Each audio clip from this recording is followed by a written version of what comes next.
버지니아 애난데일에 위치한 워싱턴 새한장로교회 한창훈 담임 목사님의 주일 설교 말씀입니다. 하나님을 더욱 잘 알아가는 은혜의 시간이 되시길 바랍니다.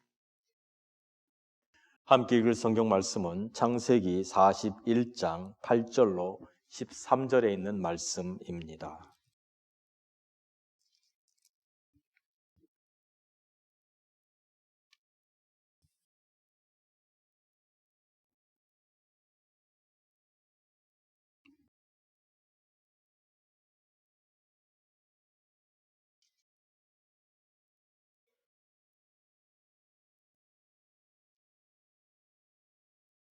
창세기 41장 8절로 13절에 있는 말씀입니다. 같이 읽도록 하겠습니다. 아침에 그의 마음이 번민하여 사람을 보내어 애굽의 점술가와 현인들을 모두 불러 그들에게 그의 꿈을 말하였으나 그것을 바로에게 해석하는 자가 없었더라. 술 맡은 관원장이 바로에게 말하여 이르되 내가 오늘 내 죄를 기억하나이다. 바로께서 종들에게 놓아사 나와 떡 굽는 관원장을 진위 대장의 집에 가두셨을 때에 나와 그가 하룻밤에 꿈을 꾼즉 각기 뜻이 있는 꿈이라. 그곳에 진위 대장의 종된 히브리 청년이 우리와 함께 있기로 우리가 그에게 말하매 그가 우리의 꿈을 풀되 그 꿈대로 각 사람에게 해석하더니 그 해석한 대로 되어 나는 복직되고 그는 매달렸나이다. 아멘. 얼마 전에 아주 재미있는 일이 있었습니다. 어떤 분이 로또에 당첨이 되셨어요. 큰 로또였습니다. 금액이 아주 컸습니다. 그런데 이분이 그 큰 금액을 혼자 다 갖지 않고 자기와 함께 오래전에 일을 했었던 직장 동료를 불렀습니다. 그리고 절반을 그 동료에게 나눠줬습니다. 이유는 그 옛날에 오래전 일입니다. 몇십 년 전에 둘이 같이 일을 하면서 약속을 했답니다. 당신이 로또를 당선이 되면 당신이 나한테 절반을 주고 내가 당선이 되면 내가 당신에게 절반을 주겠다고. 오래전 일이었어요. 그리고 그 사람은 더 이상 같이 일하는 동료가 아니었는데 이 사람은 자기가 한 말에 자기가 한 약속을 지키기 위해서 그 옛날 동료에게 로또의 절반을 주었다는 것이죠. 얼마 전에 한국 현충원, 바로 국립묘지죠. 국립묘지에 가면 장군들이 묻히는 묘역이 따로 있고 장병들이 묻히는 묘역이 따로 있다고 합니다. 그런데 장병들이 묻히는 그 묘역에 묻히게 되었습니다. 이유는 이렇습니다. 이 김 장군은 6.25 전쟁 때 큰 공격을 받았습니다. 그때 자기를 도우러 또 다른 김소희라고 하는 계급장을 가진 그 소희가 자기의 부대를 이끌고 와서 그때 당시에 지금은 김 장군이지만 그때 당시에는 소희였죠. 이분의 부대를 도와줬어요. 전쟁이 끝나고 난 뒤에 보니 자기를 도우러 달려왔던 그 김소희가 전사를 하고 말았습니다. 그래서 이 김 장군은 그 김소희를 묻어주고 그에게 말을 했습니다. 평생 내가 당신을 지켜주겠다. 그리고 이제 전쟁이 끝나고 나서 그 전사한 김소희는 현충원에 묻혔는데 이 장군은 전역을 하고 난 뒤에 항상 이야기했답니다. 내가 죽거든 저 김소희 옆에 묻어달라. 그래서 정말로 그 김소희 옆에 묻어 주었다는 것입니다.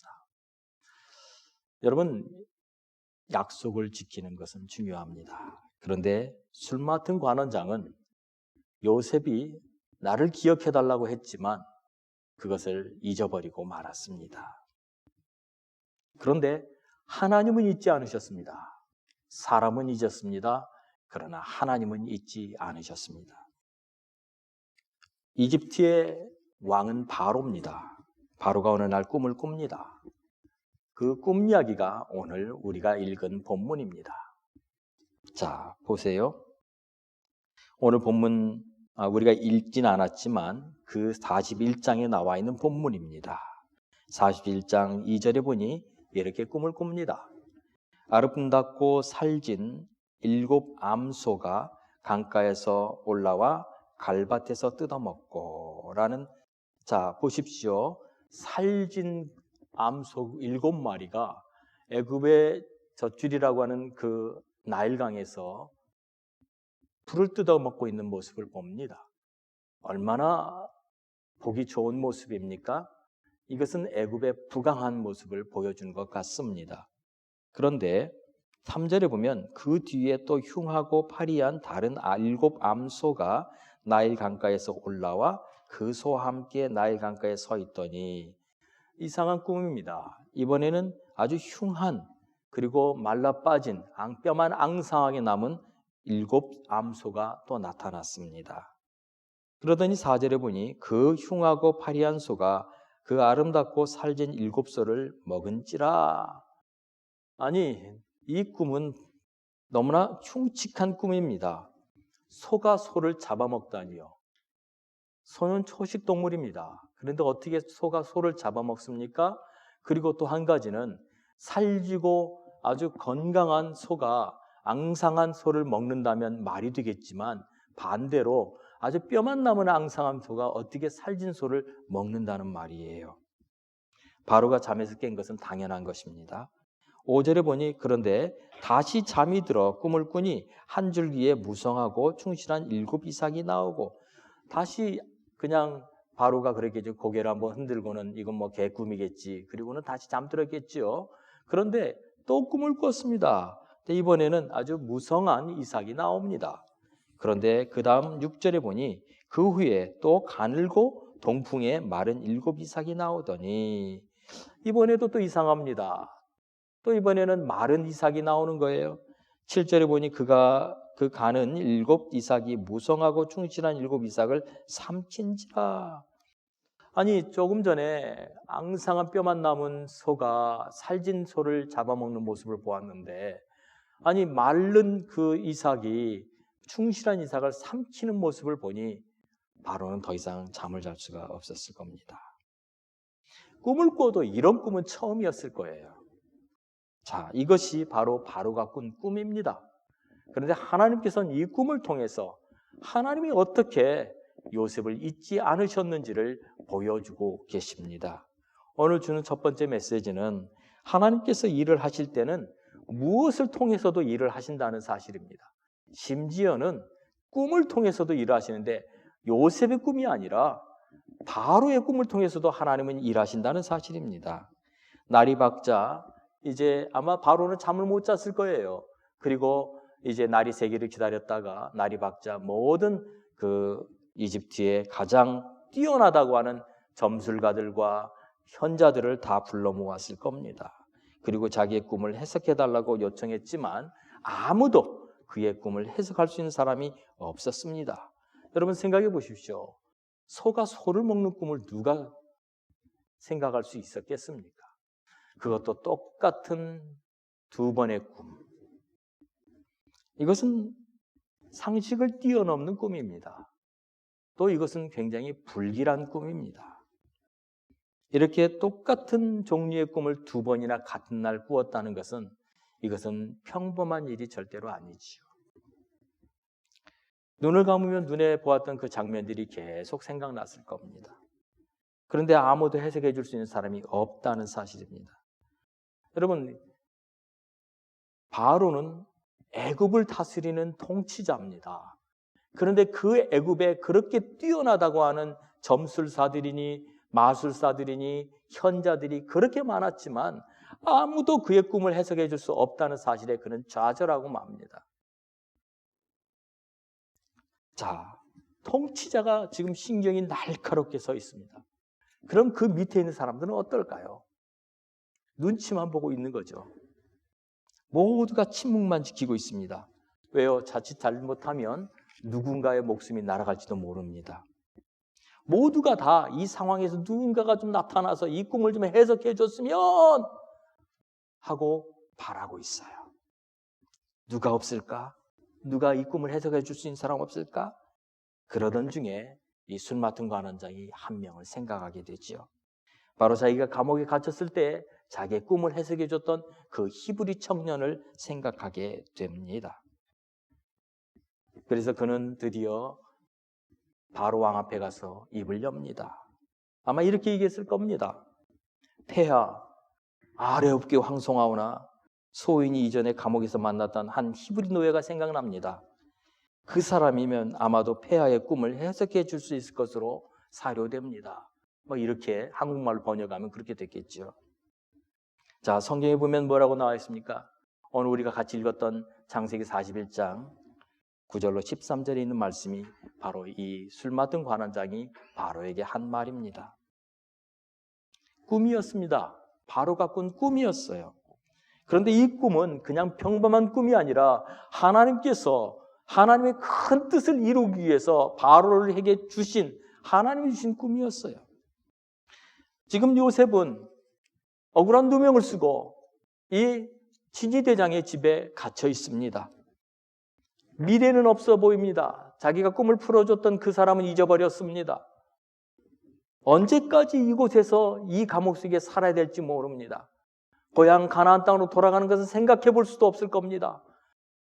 자기는 죄인이요, 자기는 노예일 뿐입니다.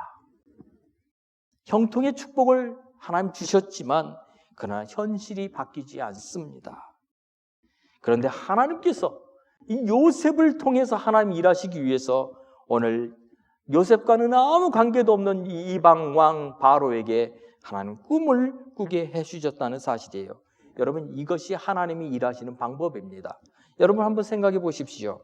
만일 술 맡은 관원장이 이제 꿈대로 그가 복직이 되어서 바로 왕 앞에 가서 자기가 감옥에서 만났던 이 히브리 청년이 억울하게 감옥에 있으니 그를 풀어주십시오라고 말을 했더라면, 그래서 이 노예였고 그 죄수였던 요셉이 감옥에서 풀려났더라면, 이전에 이미 풀려났더라면 지금쯤 요셉은 어디에 있겠습니까? 요셉은 아마 자기의 아버지 야곱이 있는 가나안 땅에 돌아갔을 거예요. 거기서 뭐하고 있었을까요? 자기 형님들에게 복수했겠죠. 그리고 양치면서 살고 있었을 겁니다.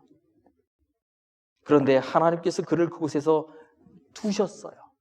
이 술 맡은 관원장으로 하여금 잊어버리게 해서 2년이라는 시간을 더 그곳에 두셨어요. 왜요? 하나님의 시간이 안 되었기 때문에.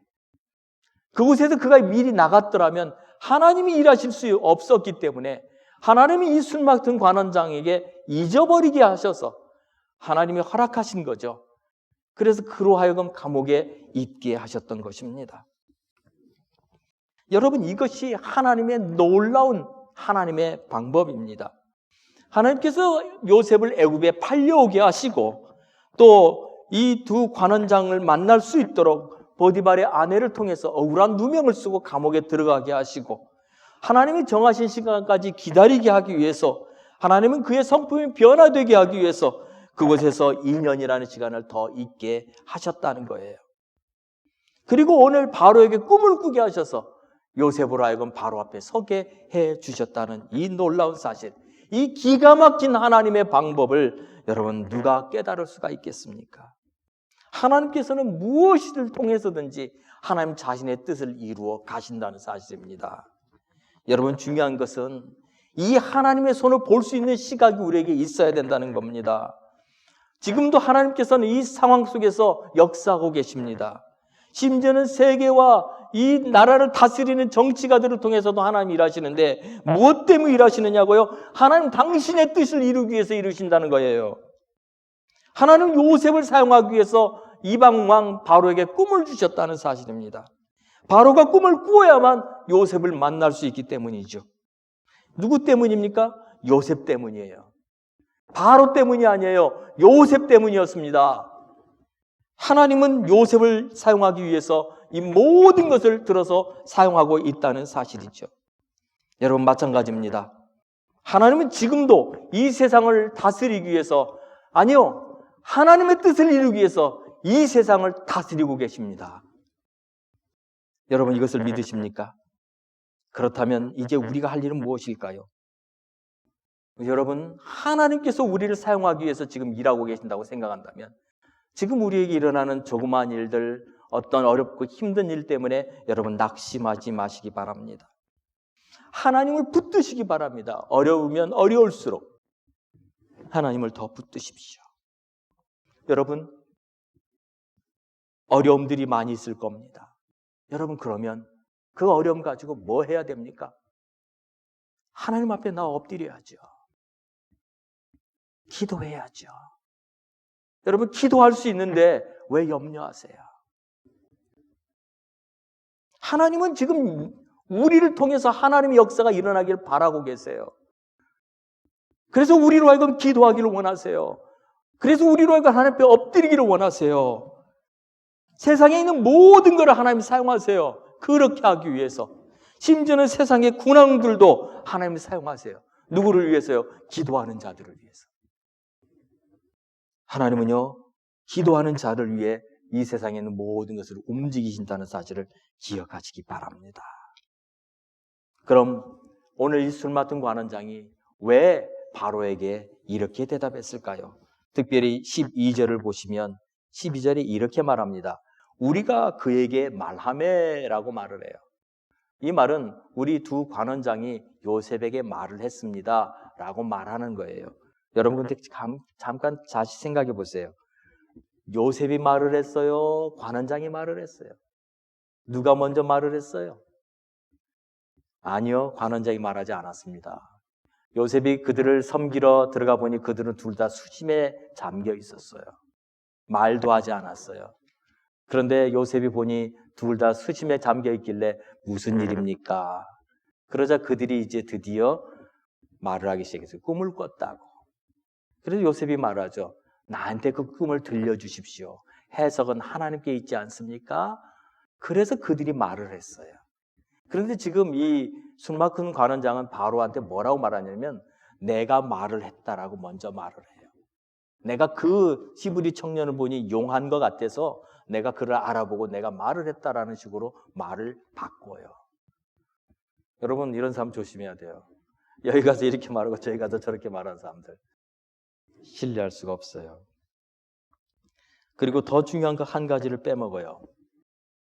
그때 그 히브리 청년이 나한테 부탁한 게 있었습니다. 나가거든 나의 억울함을 당신에게 이야기해달라고 했던 것입니다 라고 말을 했어야 되는 거예요. 근데 그 말을 하면 어떻게 됩니까? 자기는 아주 신뢰를 잃어버린 사람이 되는 것이죠. 창세기 41장 9절을 이렇게도 볼 수는 있습니다. 술 맡은 관원장이 바로에게 말하여 이르되 내가 오늘 내 죄를 기억하나이다. 그런데 이 죄가 도대체 뭘 말하는지는 아무도 몰라요. 이게 자기가 바로한테 죄를 지어서 감옥에 갇혔던 그 죄를 기억한다는 것인지, 아니면 그 히브리 노예의 청을 자기가 잃어버린 그 죄를 기억한다는 것인지. 여러분 보십시오. 술 맡은 관원장 요셉을 잊어버렸습니다. 요셉이 꿈을 해석해 주었고 그 꿈대로 그는 복직이 되었지만, 그러나 그는 복직이 된 이후에 요셉을 잊어버리고 맙니다. 그 히브리 노예 그 사람 한 명 살려준다고 나한테 무슨 대가가 있겠어? 라고 생각했는지도 몰라요. 아니면 그 녀석 자기가 죄를 지었으니까 감옥에 왔겠지 라고 생각했을지도 몰라요. 여러분, 그런데 사람은 잊었는데 하나님은 잊지 않았다는 것이 오늘 이 메시지예요. 하나님은 잊지 않으셔요. 바로가 히브리 노예인 요셉을 불러오라고 합니다. 그러자 감옥 안이 난리가 났어요. 누군가 달려갑니다. 그리고 요셉에게 말합니다. 빨리 옷을 갈아입으라고. 그러더니 수염을 깎으라고 막 그러는 거예요. 아니, 무슨 일입니까? 라고 물어봐도 빨리 그렇게만 얘기했을 것 같아요. 결국에 그가 바로가 자기를 찾는다는 얘기를 듣게 됩니다. 그는 아마 이렇게 생각했을 거예요. 드디어 그 술 맡은 관원장이 내 소원을 들어주었구나. 그 술 맡은 관원장이 내 얘기를 해주었구나 라고 그에게 감사의 그 마음을 가졌을지도 몰라요. 그러나 사실은 그것이 아니었습니다. 술 맡은 관원장은 그를 잊어버리고 싶었을 겁니다. 그런데 하나님이 잊지 않으셨기 때문이었죠. 이사야서 49장 15절에 성경은 이렇게 말합니다. 여인이 어찌 그 젖먹는 자식을 잊겠으며 자기 태에서 난 아들을 긍휼히 여기지 않겠느냐. 그들은 혹시 잊을지라도 나는 너를 잊지 아니할 것이다 라고 성경은 말하고 있습니다. 성도 여러분, 하나님이 잊지 않으셨어요. 여러분, 하나님은 여러분을 잊지 않으셨습니다. 어떤 사람이 자기와 아주 친한 친구와 동업을 합니다. 정말 세상에서 믿을 수 있는 유일한 친구라고 생각하고 그 친구와 동업을 했는데 상황이 그렇게 쉽지가 않습니다. 점점점 어려워집니다. 결국에는 어쩔 수 없는 상황 속에서 친구는 친구를 배반하고 맙니다. 그래서 그 친구는 한 가정이 무너지고 한 개인이 무너지는 이야기를 들은 적이 있습니다. 여러분, 아무리 가까운 친구라도 상황이 바뀌면 그들의 삶에 모든 것이 바뀌어갈 수밖에 없는 것이 인간이에요. 그러나 하나님은 바꾸지 않으십니다. 하나님은 잊지 않으십니다. 80년대에 유행했던 복음송가 주님의 시간에라는 복음송이 있어요. 여러분, 이 복음송은 다이안 볼이라고 하는 찬양사역자가 마라나타라는 그 음반에 처음으로 만들어서 우리에게 알려졌을 겁니다. 이렇게 가사는 시작돼요. 주님의 시간에 그의 뜻 이루어지리 기다려 주의 뜻 이루어질 때 그렇게 찬양하는 노래입니다. 여러분 이 찬양 아시죠? 같이 한번 불러볼까요? 아시면 주님의 시간에 주의 뜻 이루어지리 기다려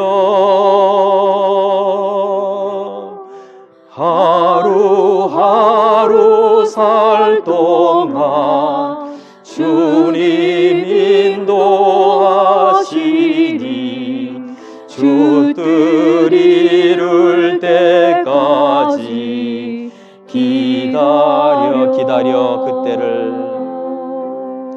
기다려 그때를 그의 뜻 이루어지리 기다려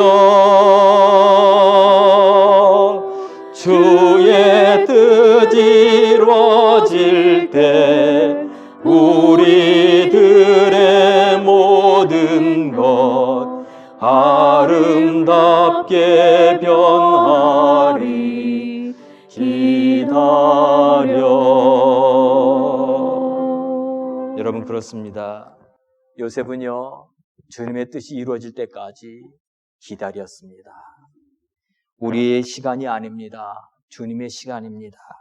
그분을 잊지 않으셨습니다. 다만 그분의 시간이 될 때까지 기다리시는 것이죠.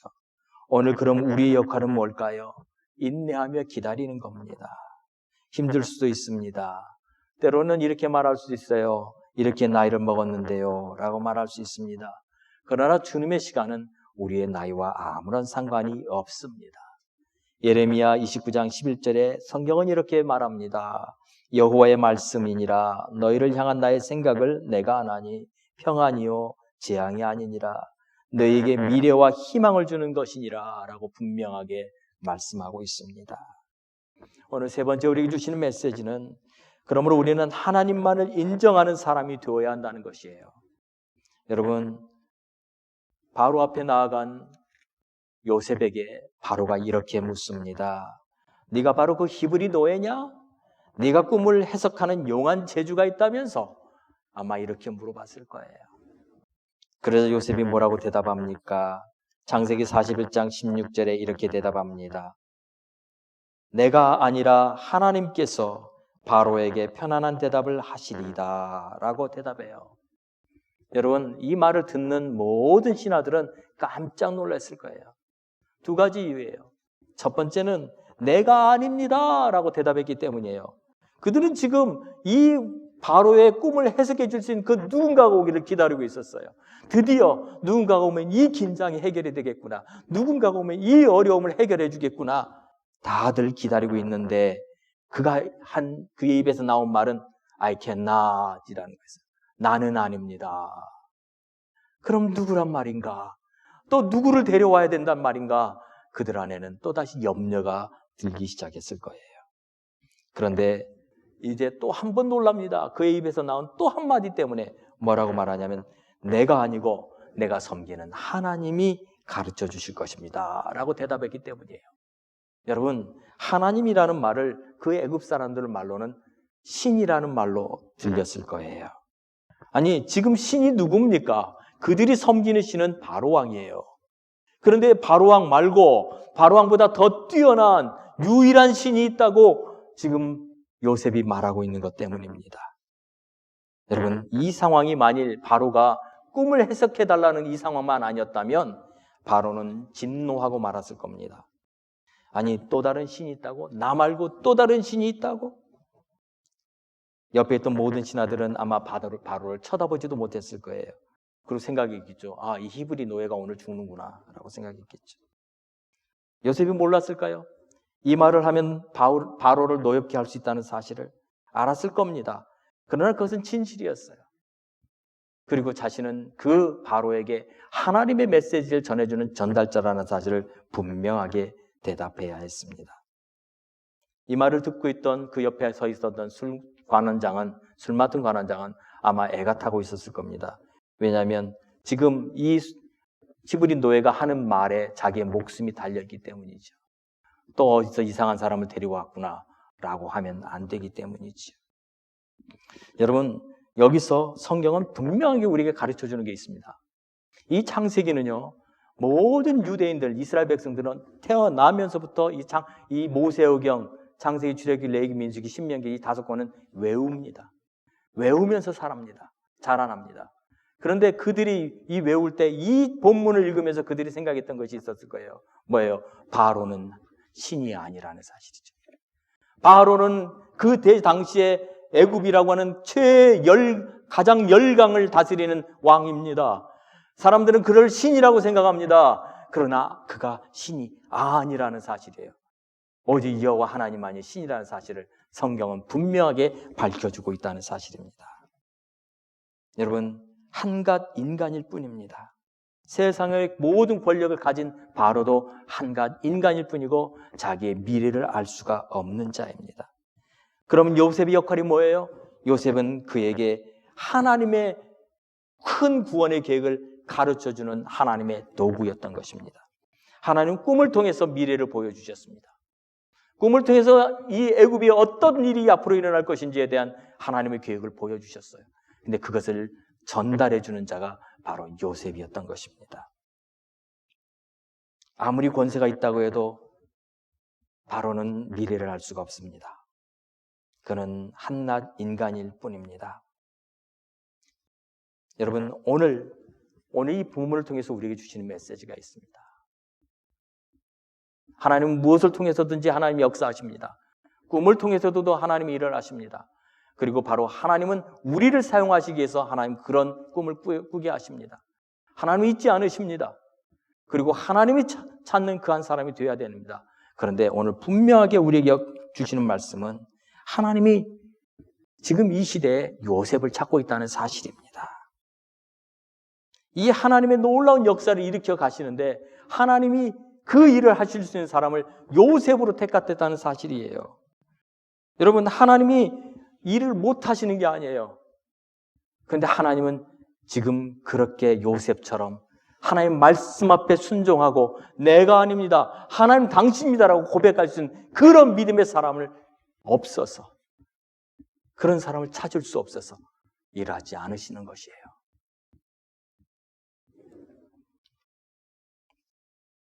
이 꿈을 해석할 분은 내가 아닙니다.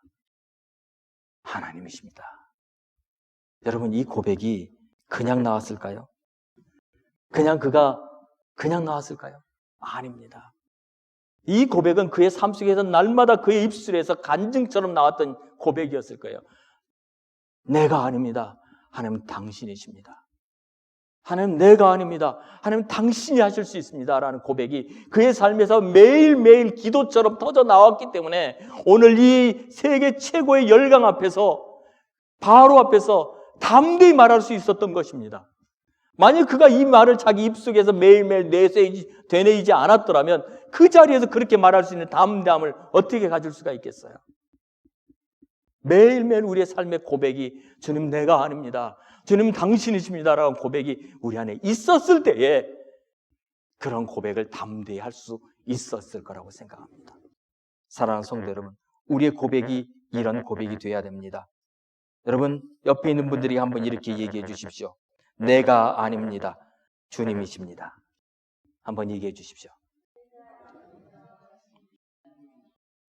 여러분, 이 고백 여러분의 고백이 되시기 바랍니다. 내가 아니에요. 내가 아니에요. 주님이세요. 주님이세요. 주님만 높임을 받으시길 원합니다. 그렇게 하기 위해서 우리는 할 것이 무엇입니까? 우리 자신들을 철저히 주님 앞에 내려놓아야 돼요. 내가 아닙니다. 이 고백이 고백으로 끝나서는 안 돼요. 우리의 삶이 돼야 돼요. 하나님은요, 이런 고백 듣고 싶어 하십니다. 하나님은 이런 고백이 우리 입에서 날마다 우리의 삶 가운데 일어나기를 원하세요. 하나님 그런 사람을 사용하기 원합니다. 그런데 그 입술의 고백이 그 요셉에게서 그런 고백이 나오게 하기 위해서 그를 13년 동안 훈련시키셨어요. 작은 세월이 아니에요. 13년 동안 그를 훈련시키셨어요. 감옥에서. 그리고 보디발의 집에서. 그렇게 해서 그의 삶의 성품이 바뀌고 나서 그 입술의 고백이 이렇게 나온 거예요. 내가 아닙니다. 주님이십니다. 사랑하는 성도 여러분, 하나님의 주권을 인정하는 사람이 되십시오. 하나님의 주권을 인정하는 사람이 될 때 하나님의 손에 붙들릴 수 있습니다. 내가 아닙니다. 주님 당신이십니다라고 고백하는 그 고백이 바로 여러분의 고백 되기를 간절히 바랍니다. 이 시간 우리 다 같이 한번 합심으로 기도합시다. 우리의 고백을 바꿔주십시오. 이제 우리의 고백을 바꿔주십시오. 내가 아닙니다. 주님 당신입니다. 라는 고백으로 우리의 고백을 바꿔주시기를 위해서 같이 우리 합심해서 기도하겠습니다.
살아계신 아버지 하나님, 하나님께서 원하시고 기뻐하시는 하나님의 사람 요셉이 되기 원합니다.